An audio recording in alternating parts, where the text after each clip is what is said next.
Gracias.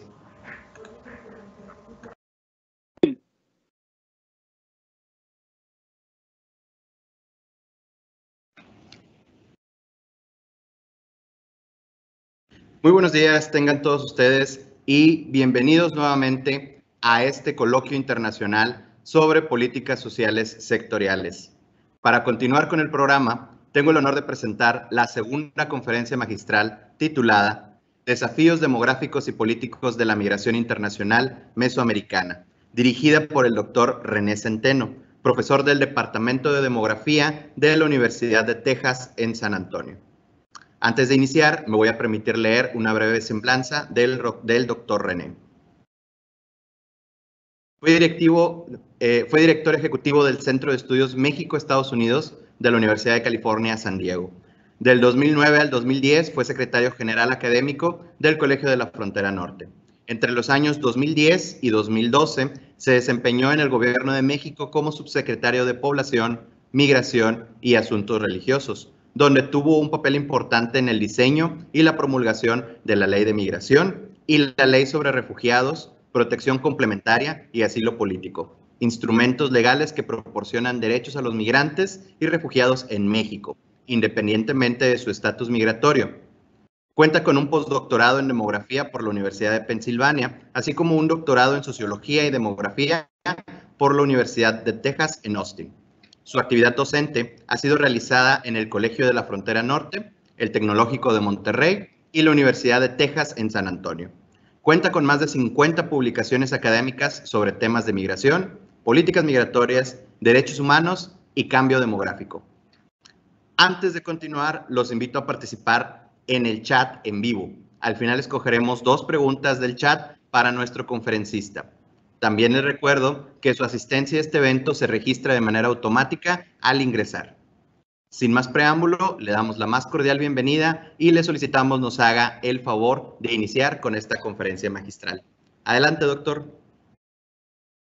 Muchas gracias. Muy buenos días tengan todos ustedes. Es un gran honor participar el día de hoy en este coloquio internacional sobre políticas sociales sectoriales. Un gran reto, los temas de los que voy a hablar el día de hoy. Debo ser franco que cuando ustedes saben muy bien en el tema de investigación a veces se desarrolla de manera un poco lenta en los tiempos en que uno quisiera realmente no únicamente poder entender cambios recientes en temas demográficos, sociales, económicos, sino también poder más o menos poder pronosticar qué es lo que nos depara el destino en estos temas. En los últimos años, especialmente a partir de la gran recesión económica en el mundo, iniciada en Estados Unidos, pero realmente afectó a muchos países en este proceso de globalización, empezaron a iniciarse cambios muy importantes en Mesoamérica y en América del Norte, de los cuales algunos voy a describir el día de hoy, pero recientemente también por la pandemia, muchos de esos procesos se han acelerado y es de lo que me gustaría hablar el día de hoy con ustedes. Voy a compartir una presentación, ojalá todos tengan la oportunidad de verla de manera que se pueda leer, que la puedan entender, porque hay mucha información, hay muchas gráficas, algunos cuadros, pero la mayoría de ellas son gráficos.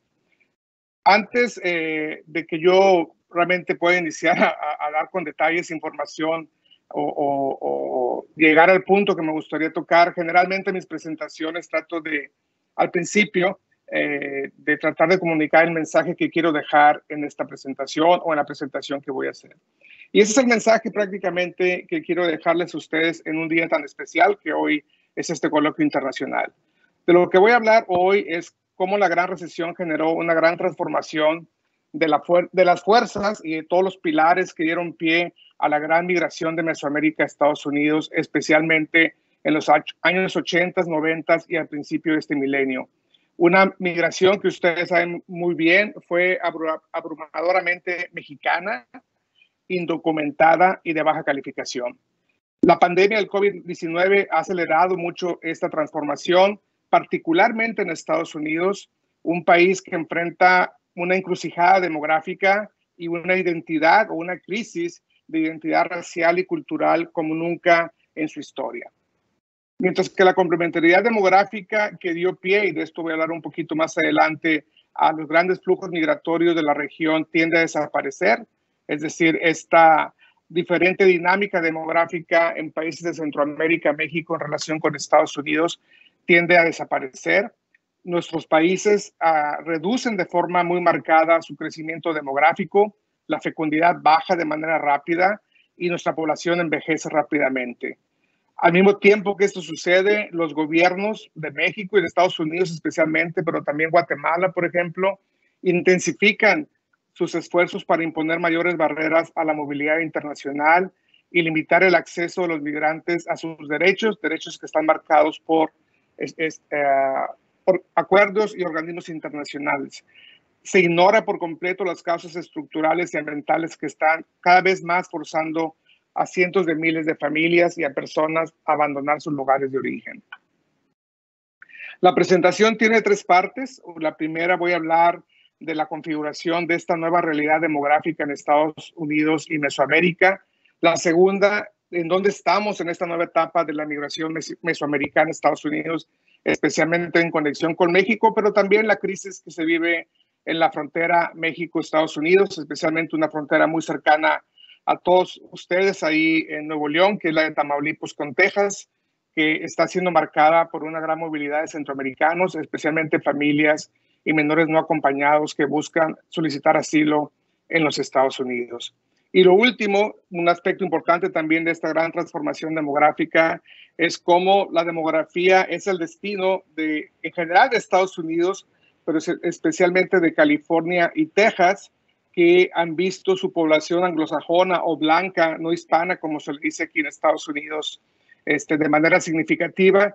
Y son 2 estados que ya desde hace más de 10 años han estado marcados por la existencia de una mayoría de las minorías. Es decir, que cuando los grupos afroamericanos, mexicanos, latinos, mexicoamericanos, latinos y asiáticos se unen, son una mayoría en esos estados. California y Texas han reaccionado de manera muy distinta, muy divergente a esta nueva realidad, y a eso me voy a referir también en la parte política del impacto que tiene esta nueva configuración racial étnica en los Estados Unidos. Déjame un poquito ir antes para explicar y tratar de darle perspectiva a lo que hemos vivido en los últimos 10, 15 años. ¿Qué era antes? O sea, el antes de lo que fue realmente una gran dinámica demográfica de Estados Unidos, nutrida por la migración, pero también nutrida por una elevada fecundidad para un país desarrollado. Es decir, Estados Unidos se distinguió durante casi todo el siglo XX de ser no únicamente una nación desarrollada, pero también de tener niveles de fecundidad, es decir, de número de hijos por mujeres, de los más altos entre este tipo de países. Es decir, no vivió una marcado decremento de la fecundidad como se vio en España, en Italia, en Alemania, en el Reino Unido, donde realmente hoy en día tienen muchos problemas para poder crecer demográficamente, y sin la inmigración va a ser muy difícil que puedan seguir creciendo. En general, hubo una gran fuerte demanda de mano de obra inmigrante, especialmente de baja calificación. Los niveles que se experimentaron, especialmente en los años 90 y hasta el 2007, fueron históricos en cuanto a migración en Estados Unidos, particularmente nutridos por migración mexicana, por mucho la más dominante, pero también seguida de países como China e India.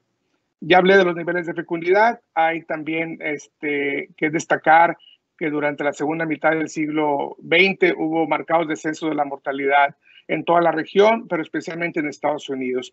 Y durante todo este tiempo, todavía está entrado el actual milenio, las minorías étnico-raciales en Estados Unidos tenían poco peso demográfico. En el caso de Mesoamérica, había una gran inercia demográfica por los niveles de fecundidad tan altos que se experimentaron entre los años 60, los años 60, 70 y 80, que realmente catapultan una gran migración para satisfacer la mano de obra en los Estados Unidos, la demanda de mano de obra en los Estados Unidos. Crisis económicas recurrentes en el caso mexicano, ustedes lo saben muy bien, la crisis de la deuda en los años 80 y la gran crisis financiera a mediados de los años 90. Y en el caso de Centroamérica, guerras civiles y muchas crisis políticas que expulsaron a muchos migrantes de países como El Salvador o Nicaragua. En el caso de México, pero también de algunos países centroamericanos, esta época también fue marcada o caracterizada por la consolidación de muchas redes migratorias y sociales entre estos países y Estados Unidos. México se vio muy favorecido por la gran reforma migratoria de 1987 y con eso pudo consolidar más la llegada de flujos legales, pero también indocumentados a dicho país. México se transforma también en un país de tránsito, empieza cada vez más movilidad de Centroamérica para llegar a la frontera de México, Estados Unidos y cruzar. Sin embargo, todavía la gran mayoría de la población detenida por las autoridades de Estados Unidos eran mexicanos. La frontera México-Estados Unidos era muy dinámica por los flujos de gran escala que había de migración indocumentada. Obviamente hay lo que se llama acá una crisis en la frontera México-Estados Unidos actualmente, pero si uno considera los números de los migrantes y los flujos que llegaban en los años 90 y al principio del siglo XXI, pues realmente palidecen los números actuales. La excepción tal vez es este año, donde ya después de casi 15 años hay más de 1 millón de detenidos en la frontera México-Estados Unidos, pero eso también hablaré muy pronto. Durante este tiempo, México especialmente tuvo la bandera muy agitada a nivel internacional para defender los derechos de los trabajadores migratorios, buscó soluciones regionales al problema de la migración con poca respuesta, francamente porque Estados Unidos ha decidido desde hace ya muchos años, desde el gobierno de Clinton, a tener una visión unilateral del problema migratorio. Pero en general, la política migratoria en México y en Centroamérica ha sido desde siempre, digamos, esto no ha cambiado mucho, muy poco clara y finalmente ahora, y te lo voy a discutir también, se han alineado más hacia las actitudes de erguir más barreras a la migración que Estados Unidos, especialmente desde la llegada de Trump, ha impulsado en la región. Voy a hablar primero entonces de esta nueva configuración, de una nueva realidad demográfica en Estados Unidos y Mesoamérica. Estos datos muy generales, no voy a tener mucho tiempo aquí. Obviamente la dimensión demográfica de Estados Unidos y México se lleva por mucho. Aún México es casi una tercera parte de la población de Estados Unidos. Después de México, Guatemala con 16 millones, casi 17 en el 2020, es el tercer país de importancia demográfica. Pero es importante ver que los flujos migratorios tan significativos que se dan de Honduras, Guatemala y El Salvador se dan dentro de un marco de poblaciones muy pequeñas, es decir, que las tasas de migración son muy altas para estos países, especialmente El Salvador. Lo que pueden ver en las últimas dos columnas del lado derecho es la tasa de crecimiento anual y pueden ver ahí cómo el crecimiento demográfico, poblacional, tanto porque ha habido una caída de la fecundidad como por la expulsión de migrantes en estos países mesoamericanos ha disminuido. México no es el más bajo, Salvador tiene un crecimiento aún menor de 0.5, pero en general pueden ver que del 2000 al 2010, esa década, a la más reciente, 2010-2020, todos los países experimentan un pequeño descenso, un marcado descenso del crecimiento demográfico, de su crecimiento demográfico.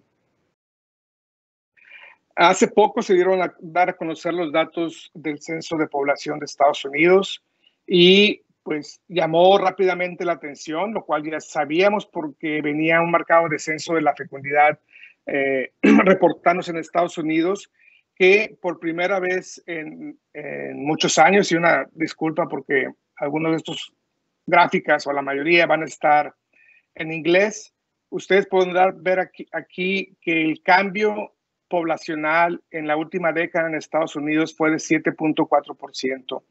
La última vez que Estados Unidos tuvo un cambio de esa magnitud fue en los años 30, después de la Gran Depresión económica que vivió todo el mundo y especialmente Estados Unidos.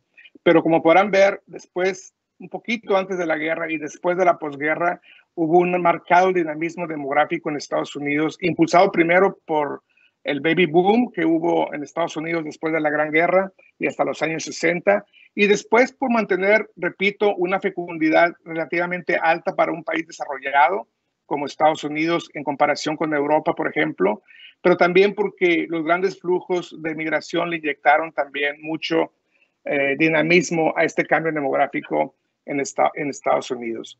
En los años 90, ahí pueden ver un gran cambio de 13% entre el 90 y el 2000. Después disminuye porque ya se empieza a ver el impacto de la gran recesión que empezó en el 2007-2008 y ya el dato más reciente de 7.4%. Esto, la verdad, no tiene precedente. Repito, la última vez que Estados Unidos presenció esto fue después de la Gran Depresión a principios del siglo XX. Aquí pueden ver también el cambio de más o menos los mismos datos, el cambio más o menos de, bueno, este es un largo periodo histórico, pero también la proyección de cómo se espera que el crecimiento, la proyección de crecimiento demográfico es seguir hacia la baja.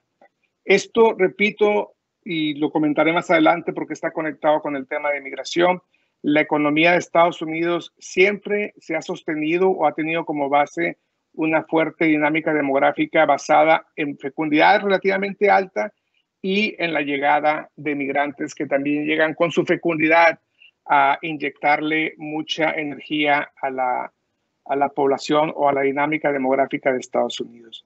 Estados Unidos tendrá que plantearse muy pronto si va a continuar con un crecimiento bajo como una visión o política de su conexión demográfica con el crecimiento económico, o tendrá otra vez que replantearse y ver en la migración una forma de poder cubrir sus necesidades de mano de obra futuras y de inyectarle también recursos económicos fiscales a dicho país vía los impuestos y el trabajo o las contribuciones de la mano de obra en el mercado laboral. ¿Qué está detrás de estos cambios demográficos en Estados Unidos?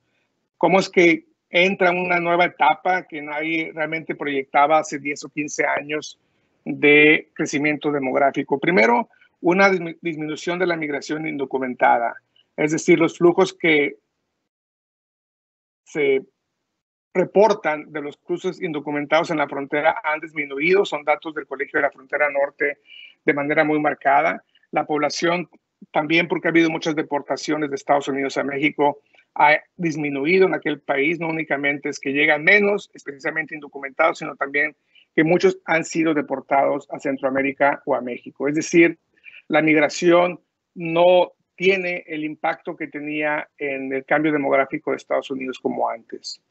Las mujeres en Estados Unidos cada vez tienen menos hijos. La fecundidad ha disminuido por sexto año consecutivo en dicho país. Es algo que se vive de manera muy notoria en todo el mundo. No es exclusivo de Estados Unidos, también se vive en México y se experimenta en Centroamérica, a pesar de que tienen niveles de fecundidad más altos. Pero lo que es cierto que hay un cambio en la mentalidad de las parejas y de las mujeres que están impactando no solamente el número de hijos que desean tener o si desean tener hijos o no, sino también el concepto del matrimonio y el concepto de la cohabitación. En el caso de Estados Unidos también ha habido un descenso importante de la fecundidad adolescente, lo cual hace 20 o 25 años era grande, era importante. Esto ha permitido pues, mayor oportunidades para las mujeres en cuanto a la educación y a su participación en el mercado de trabajo. En Estados Unidos se incrementa la cohabitación, es decir, el hecho de que puedan vivir como parejas bajo un mismo techo sin la necesidad de casarse o tener un matrimonio legal. Y con eso también se ha ido retrasando la edad al matrimonio en aquel país y el porcentaje de mujeres que deciden o nunca casarse o nunca tener hijos ha ido a un aumento con el tiempo. Otra gran factor que explica esta transformación demográfica en Estados Unidos es el aumento de la mortalidad entre la población anglosajona o la población blanca, especialmente por el abuso a las drogas. Paradójicamente, y más allá de la pandemia, que también ha afectado, aunque en este caso más a latinos y afroamericanos, la mortalidad, la esperanza de vida de la población blanca masculina en Estados Unidos ha disminuido en los últimos 4 años, lo cual, repito, no tenía precedentes en la historia moderna de este país. de Estados Unidos. Aquí pueden ver especialmente, no sé si puedan ver el cursor, cómo la gran recesión empieza a ser un gran parteaguas sobre el deseo a tener hijos en Estados Unidos y la natalidad en aquel país. Ahí empieza a verse un descenso muy marcado después de la recesión. Cuando se sale de la recesión, como que se estabiliza un poquito la natalidad, la fecundidad, pero vuelve a caer especialmente después de la pandemia. Es decir, en estos momentos se ve muy difícil que haya una recuperación de la fecundidad. Obviamente es difícil predecir porque estos cambios se dan pues de manera muy constante. O sea, no hemos podido realmente tener momentos en que podamos reflexionar sobre cuál es la nueva época en cuanto al sistema migratorio y a la dinámica demográfica, tanto en países como México, Estados Unidos y Centroamérica. Pero es muy marcado el hecho de que la gran recesión y la pandemia han realmente contraído de forma importante el deseo de tener hijos en Estados Unidos. Aquí pueden ver con respecto al matrimonio también cambios importantes. En el caso aquí donde ven hombres y mujeres, esta curva, otra vez supongo que pueden ver donde está mi cursor sobre la pantalla, de hombres y mujeres, pueden ver que ya desde los años 70 empieza lentamente a verse un ascenso en la edad al matrimonio, al primer matrimonio en Estados Unidos, pero a partir de la recesión o de la gran recesión del 2007-2008 se acelera. Y también con la pandemia, esta edad ya casi llegando a 30 años, la edad mediana de los hombres al casarse y de 28 años en el caso de las mujeres. A la vez pueden ver este dato también importante, qué porcentaje de población adulta vive con su esposa, o sea, tiene una pareja. Y como pueden ver, eso también ha ido disminuyendo de manera importante. El cambio en la fecundidad, el cambio en la cohabitación, el retraso al matrimonio, realmente han ido acompañados de un alejamiento del concepto de familia que se conoció y conocimos también en México, de la familia nuclear de padre, madre e hijos, que marcó mucho nuestra, pues casi el siglo XX y muchos de mi generación. Ese patrón está desapareciendo, estamos viendo conformaciones de familia muy distintas, muchos hijos creciendo con un solo padre, muchas familias no teniendo hijos, mucho mayor tolerancia y aceptación a matrimonios del mismo sexo. Y esto pues, nos plantea, sobre todo en temas de políticas sociales,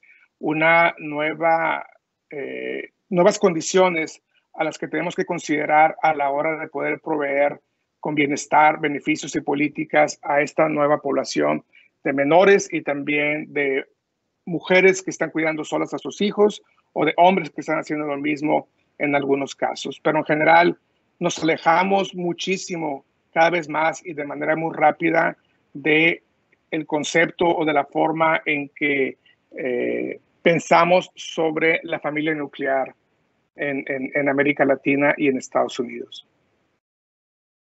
Aquí pueden ver cómo ha crecido recientemente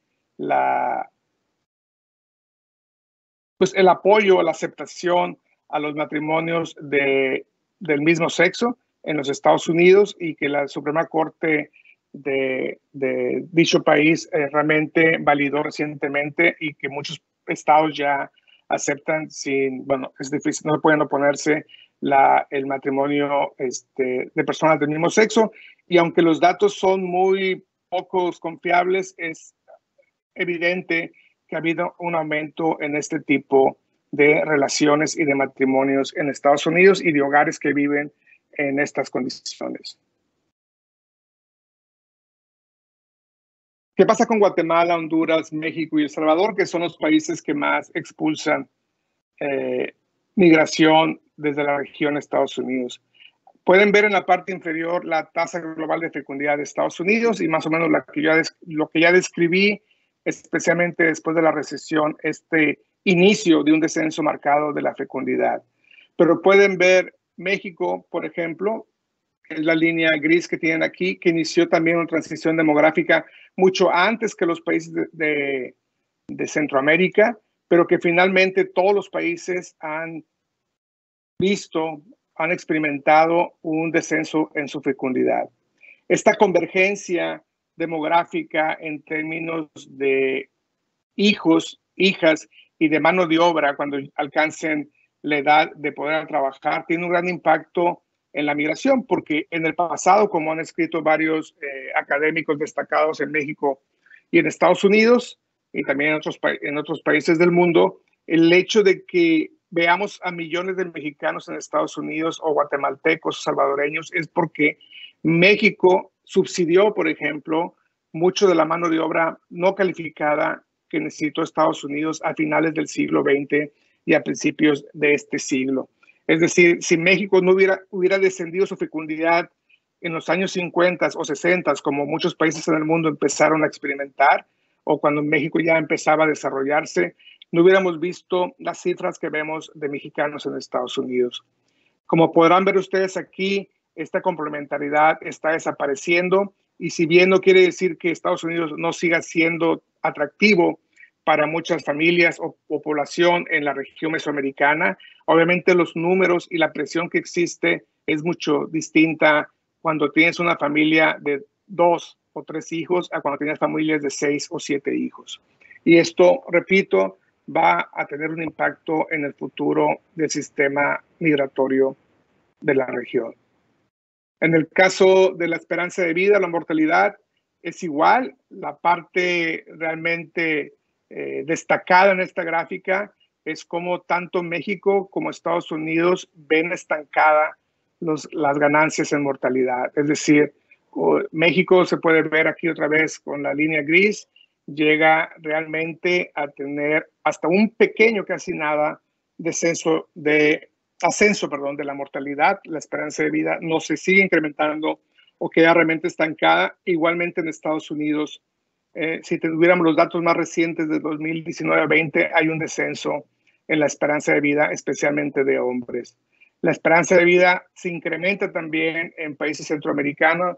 Y repito otra vez, estas dos fuerzas, menor mortalidad, menor fecundidad, lo cual lleva también a un mayor envejecimiento, están marcando mucho de lo que van a ser las necesidades y las complementariedades en la región en cuanto a mano de obra y servicios en general. ¿En dónde estamos en esta nueva etapa de la migración mesoamericana a Estados Unidos? Aquí pueden ver ustedes los datos sobre el número de detenciones de parte de la patrulla fronteriza en la frontera México-Estados Unidos. La línea azul es México. Pueden ver el impacto tan importante que tuvo la gran recesión en Estados Unidos para el descenso de estos flujos. Se puede ver también que en años más recientes, en el 2020 y 2021, se empieza a ver un incremento de mexicanos buscando cruzar a Estados Unidos vía la medición de las aprehensiones. Pero lo que también quiero que ustedes puedan apreciar con esta gráfica, que es la diferencia entre el flujo total de detenciones y el flujo mexicano que fue detenido. Como podrán ver, hasta el 2011, realmente casi todos los detenidos en la frontera México-Estados Unidos eran mexicanos. Pero a partir de los últimos 10, 11 años, esta cifra realmente fue transformándose y México cayó mientras otros países, especialmente Guatemala, Centroamérica y El Salvador, empiezan a incrementar los flujos migratorios a Estados Unidos. México, repito, se recupera después, pero aún así está por debajo de los niveles totales cuando casi antes era un 90 y tantos % de la población detenida. ¿Por qué repunta la migración recientemente a Estados Unidos? Es una pregunta de investigación que todavía no hemos podido realmente responder con precisión. ¿Qué tanto es forzado? ¿Qué tanto es violencia? ¿Qué tanto son condiciones económicas? No parece ser un despegue de la demanda de trabajo en Estados Unidos. Y vamos a ver también que por lo menos Estados Unidos se ha vuelto más atractivo para la migración legal de mexicanos, que no es el caso de esta gráfica, pero que es importante tomar en cuenta. Estos son datos de Douglas Massey, un demógrafo sociólogo muy prestigioso en Estados Unidos, de una publicación que pronto saldrá sobre lo que él llama el nuevo sistema migratorio México-Estados Unidos. Y lo que cabe destacar aquí son dos cosas. Uno, lo que ya narré aquí, estas aprehensiones, la caída de la migración indocumentada en la frontera, el repunte más reciente, pero lo importante es cómo Estados Unidos encontró otro recurso de tipo legal para llevar a más trabajadores a los Estados Unidos, tanto en el campo como trabajadores calificados con varios mecanismos de visas que existen en Estados Unidos. Y ustedes pueden ver que después del 2010 existe un repunte de trabajadores que entran con papeles a Estados Unidos a trabajar de manera temporal. ¿Sí? Esto realmente configura una nueva realidad, es decir, que las oportunidades se abren, aunque no son explícitas, a través de estos mecanismos de visa que existen en Estados Unidos. Aquí pueden ver los tipos de visa, son especialmente H2A, sí, hay H2B también, pero son trabajadores tanto calificados como no calificados.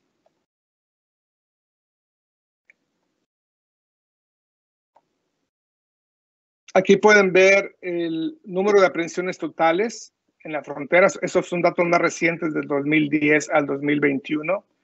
Si la línea verde es México, pueden ver nuevamente el repunte de los mexicanos detenidos en la frontera. Pero lo importante es ver cómo entre el 2018 y 2019 Centroamérica reemplaza a México como los lugares más importantes, especialmente Guatemala y Honduras, de migrantes detenidos en la frontera México-Estados Unidos. Sí, esto, repito, desaparece en el 2020 y 2021 con la pandemia, pero en general podrán ver que la brecha se cerró de manera muy marcada entre los países centroamericanos y México en cuanto a la detención de mexicanos en la frontera. Perdón, de indocumentados, migrantes indocumentados en la frontera.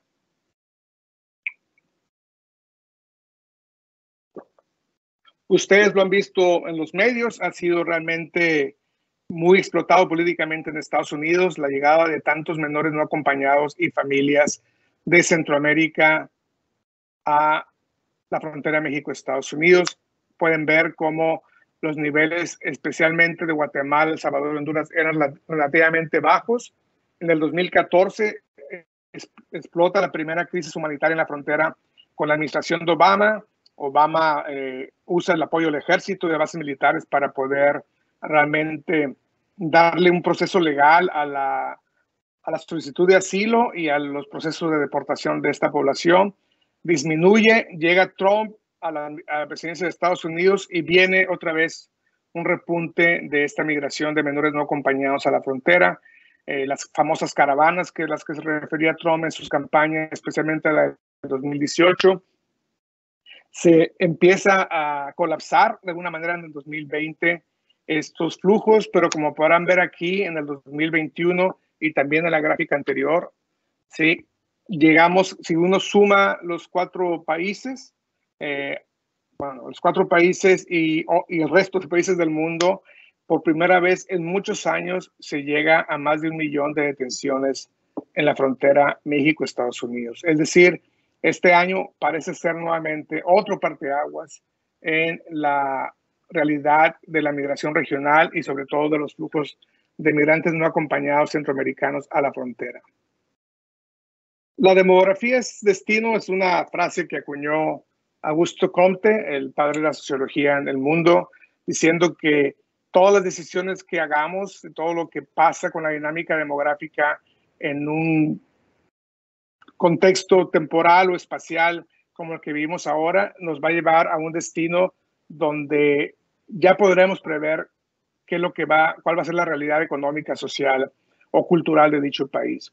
Y en ese sentido, la gran inmigración latinoamericana y asiática hacia Estados Unidos le han dado una dinámica étnica y racial a Estados Unidos que no había vivido en su historia contemporánea.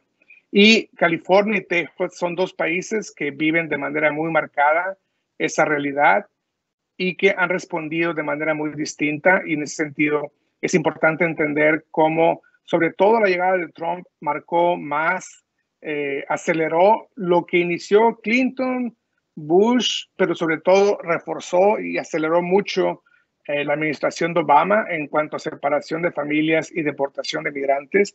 Con Trump se vuelve más explícito el espíritu o la actitud y la política antiinmigrante y de exclusión hacia los que no son blancos tradicionales migrantes europeos en los Estados Unidos.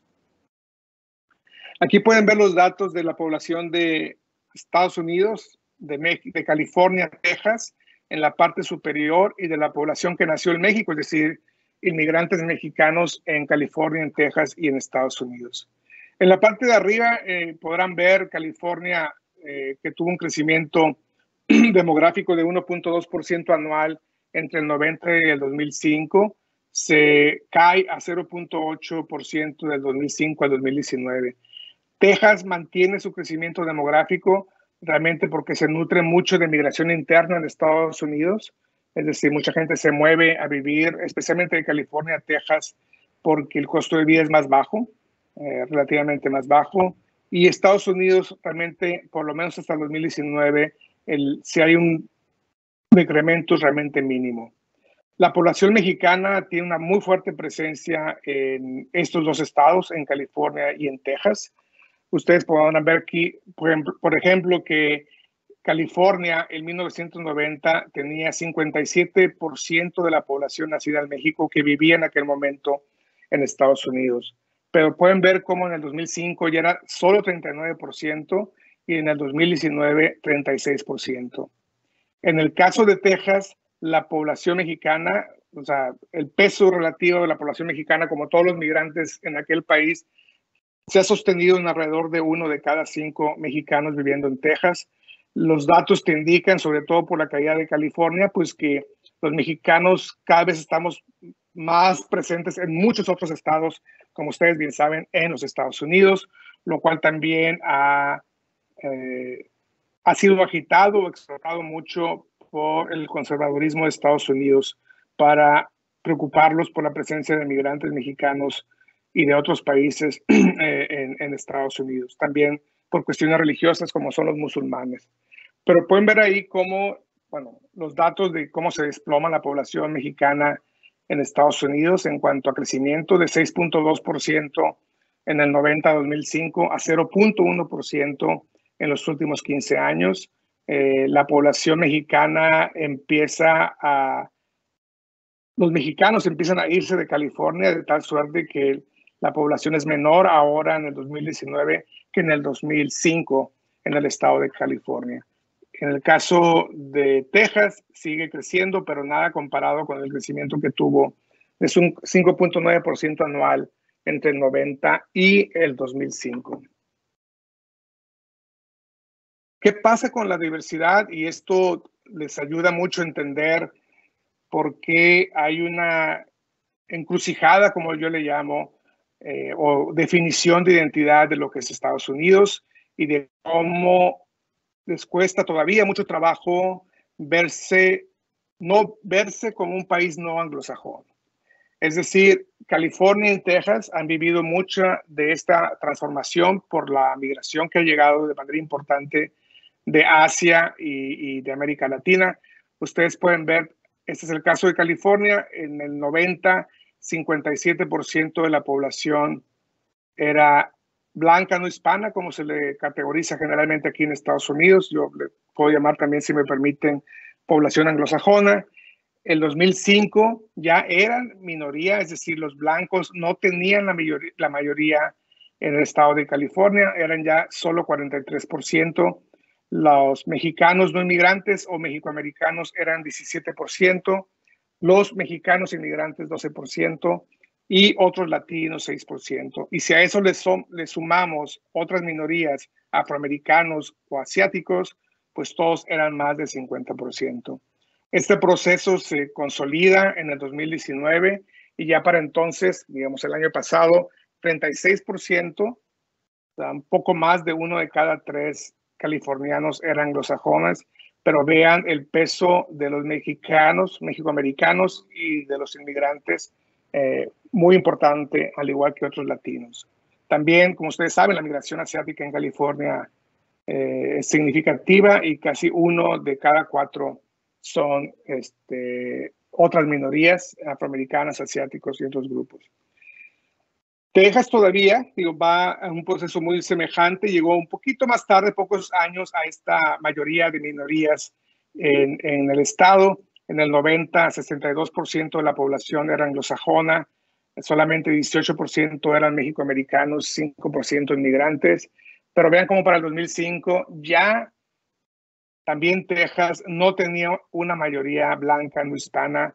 Los latinos seguían creciendo y también los inmigrantes pasaron de 5 al 10%, los inmigrantes mexicanos, y los otros latinos de 2 al 6%.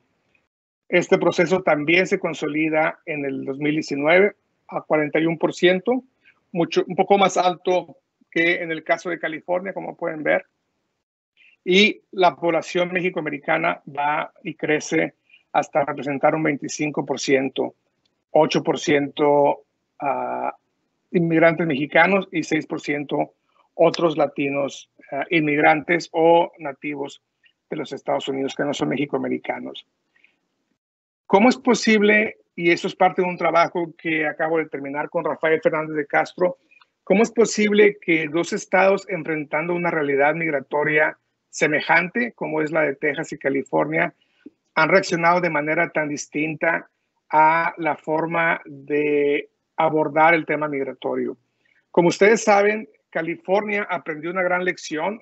California, a finales del siglo XX, era un estado antiinmigrante. Realmente reaccionaron de manera muy fuerte con la propuesta 187 a quitar servicios a la población en aquel estado, en el estado de California. Pete Wilson ganó la elección en gran medida por el apoyo a esta propuesta 187, un republicano, pero eso realmente fue un catalizador para la movilidad política de los latinos en Estados Unidos y especialmente en California. Desde entonces, California empieza a dar vuelco en términos políticos y se ha vuelto realmente un estado bandera del Partido Demócrata y de la forma en que ha establecido ciudades santuarias, como le llaman acá, o estados santuarios, en cuanto a garantizar protección de trabajadores mexicanos, de trabajadores indocumentados, perdón, en aquel estado. Es decir, la radicalización o la posición antiinmigrantes en un crecimiento de diversidad, lo cual ahorita comentaré, es también ha sido muy rápido. Realmente lleva a una participación política de los latinos y a una mayor presencia y de creación de espacios políticos que no tenían con anterioridad. Mientras tanto, Texas, del lado opuesto, Texas, que tuvo una gobernadora, Anna Richards, demócrata, que apoyó muchos migrantes, aún George Bush, hijo, fue un gobernador que veía en la migración un aliciente y un apoyo a la economía tejana. Texas también, aún con Perry de gobernador republicano, fue el primer estado de toda la Unión Americana que apoyó el que los indocumentados, o más bien como se parafrasea acá, que independientemente del estatus legal de la población, pudieran pagar lo que se llama acá una colegiatura especial por ser residentes de Texas. Es decir, fue el primer estado, Texas, que le abrió la oportunidad universitaria a migrantes independientemente de sus estatus migratorios, y también le dio apoyos de becas o de préstamos para poder estudiar a esta población. Sin embargo, llega el gobernador Abbott, y empieza realmente este cambio en la forma de abordar el tema migratorio, que realmente toma aún un mayor énfasis con la llegada de Trump al poder 2 años después. En estos momentos, así como California es el estado bandera del Partido Demócrata y de la forma de incorporar a los migrantes, independientemente de tu estatus migratorio, Texas hace completamente lo opuesto para el Partido Republicano. Es decir, se establece como el estado bandera para el ataque y realmente la ganancia política de la situación en la frontera México-Estados Unidos. El gobernador de Texas aparece constantemente en la televisión nacional hablando de cómo realmente ha creado mecanismos para que la policía estatal pueda detener, que ya fue, bueno, hay por lo menos un juicio en contra del gobierno de Texas para poder detener migrantes que parecen ser sospechosos de ser indocumentados porque pueden transmitir el COVID en este país o la pandemia, incrementar la situación crítica de la pandemia en este país. Es decir, no va a haber en Texas, por lo menos en los próximos años, un mayor cambio político en cuanto a aceptación de refugiados, en cuanto a no explotar la frontera para beneficio político y exagerar todo lo que pase ahí como una crisis de la actual administración de Biden. Es obvio que un país como Estados Unidos está dividido en cuanto a cómo ve su identidad futura, como un país diverso o como un país que solamente puede ser anglosajón, europeo, blanco, y esto está creando una polarización que ustedes, estoy seguro, han podido observar de manera clara en las noticias y en la forma en que los mexicanos y muchas otras minorías, también asiáticos, son tratados en este país. Voy a terminar aquí. Algunas palabras finales. Creo que espero haber dejado este panorama claro. Vivimos una transformación sin precedentes del sistema migratorio en la región. Ha cambiado muchísimo en los últimos 13 años y parece estar cambiando otra vez en los últimos 2 años. Las oportunidades para la migración legal se expanden, mientras que las de la migración irregular cada vez se reducen drásticamente. Las presiones demográficas se desaceleran, lo cual es muy importante para México, para Centroamérica, pero para Estados Unidos es increíble cómo ven su futuro sin crecer demográficamente. Es una pregunta que van a tener que contestarse muy pronto en este país porque nunca han vivido un panorama de esta magnitud. La violencia estructural, especialmente en México y Centroamérica, produce desplazamientos forzados de gran calado. No es la migración, no es nada más la migración económica que vimos, medimos y explicamos por más de 40 años entre la región y Estados Unidos. Estamos viendo una realidad también distinta por estos desplazamientos forzados.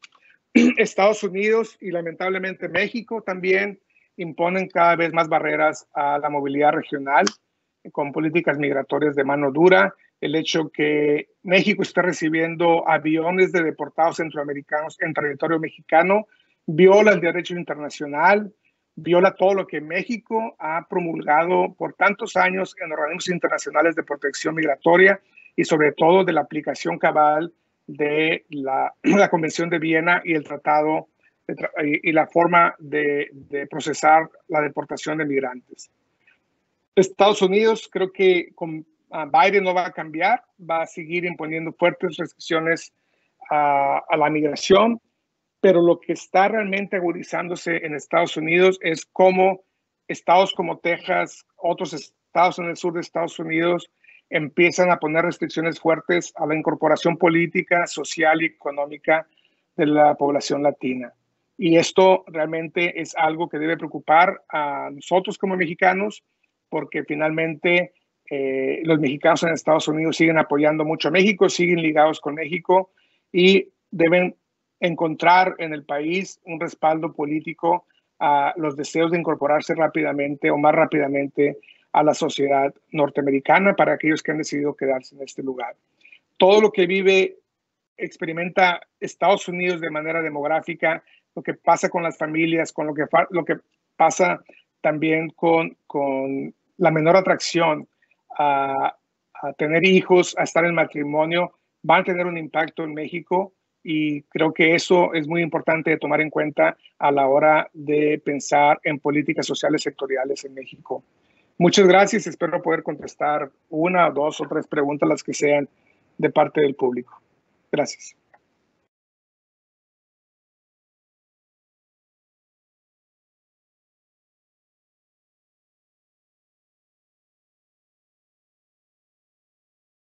Muchísimas gracias al doctor René Centeno por su conferencia Desafíos demográficos y políticos de la migración internacional mesoamericana. Tenemos una pregunta por aquí por parte del chat que menciona lo siguiente, doctor.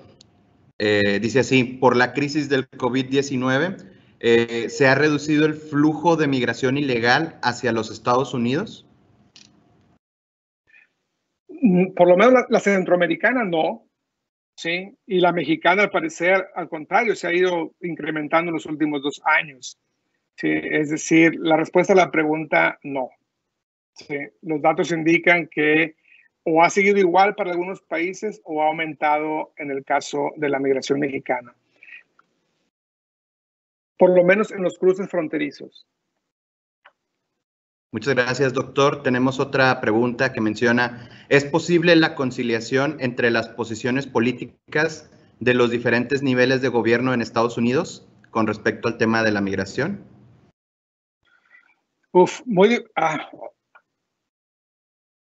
El reto que tenemos actualmente en Estados Unidos es que el tema migratorio está sumamente politizado. Es decir, se ha vuelto un estandarte de ataque a las políticas de los demócratas en Estados Unidos por parte de los republicanos. Y mientras no se logre realmente, ¿cómo puedo decir?, bajarle al tono político de este tema, va a ser muy difícil. Y por eso estados como Texas, a pesar de que atraen todavía muchos mexicanos que se mueven, por ejemplo, de California al estado de Texas, van a seguir realmente poniendo límites a la incorporación política y atacando la migración.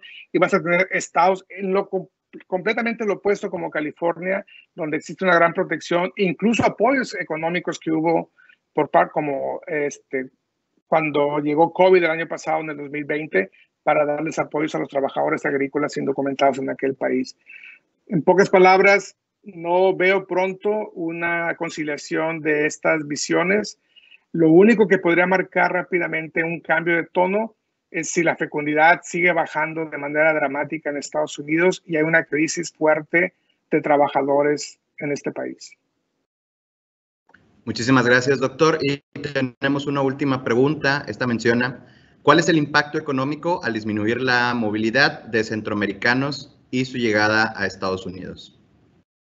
¿El impacto económico en dónde? No menciona, me imagino que de manera general. Digo, suponiendo que logran llegar a Estados Unidos, pues el impacto económico es importante para ellos y sus familias. Ahora, para poder también contestar cabalmente a esa pregunta, hay que entender que muchos están emigrando y también a México ahora, no por razones fundamentalmente económicas, sino también por cuestiones de seguridad y de violencia en la región. Es decir, que el costo o el beneficio de la migración no es únicamente económico en estos momentos, sino también es un tema de seguridad para muchas familias. Pues muchísimas gracias, doctor René Centeno, por su conferencia, y ahora me voy a permitir leer un reconocimiento por parte de la Universidad Autónoma de Nuevo León y la Facultad de Trabajo Social y Desarrollo Humano, quienes otorgan al doctor René Centeno el presente reconocimiento por su destacada participación en el 17º Coloquio Virtual Internacional sobre Políticas Sociales Sectoriales, Cambios y Perspectivas de las Políticas Sociales ante los Escenarios Globales, con la ponencia magistral Desafíos Demográficos y Políticos de la Migración Internacional Mesoamericana, efectuada el día 12 de agosto del 2021, firma Alere Flaman Veritatis, San Nicolás de los Garza, Nuevo León, y firma nuestra directora, la maestra en Trabajo Social, Laura González García. Muchísimas gracias, doctor. Muchas gracias.